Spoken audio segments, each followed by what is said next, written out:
Hi, I'm Dave from R McDonald Co, and we represent the Weber Barbecue Company in Australia and New Zealand.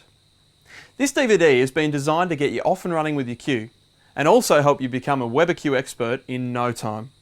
Check out the main menu where you'll see chapters on grilling the perfect steak, baking pizzas, and creating those amazing roast dinners Weber is famous for.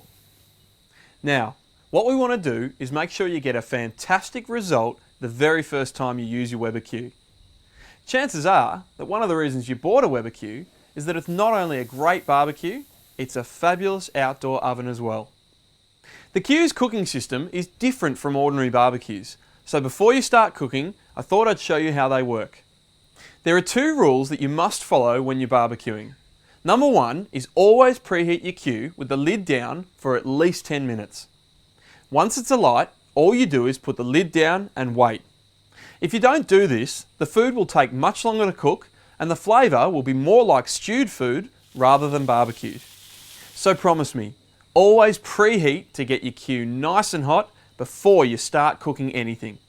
And rule number two is Weber basics really. You cook everything with the lid down, even when you're barbecuing. And that's how you get Weber flavour. Now, let's look at roasting, because all the Weber Q models are marvellous at roasting and baking too. The difference is that when you want to roast or bake something, you have to leave the food inside the barbecue for a lot longer. Thick joints of meat can easily take an hour or more to cook.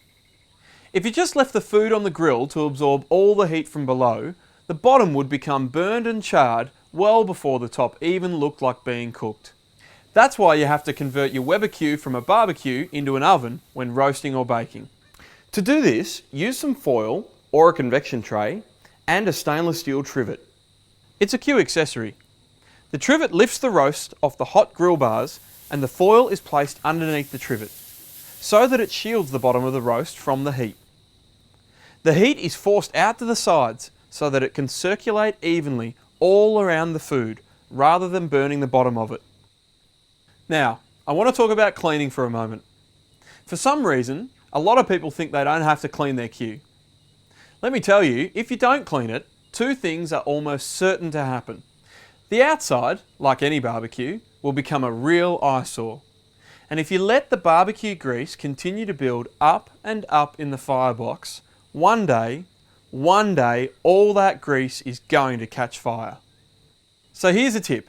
Get yourself some of this Weber Q cleaner and use it after every 3 or 4 meals. It's easy to use and the results will astound you. Now you know about the Weber Q basics. Always preheat for at least 10 minutes and always cook with the lid down. Remember when roasting and baking to use indirect heat. And finally, keep your Weber Q clean. If after watching the rest of this DVD you still have some questions, please feel free to call us at Weber in Australia or New Zealand.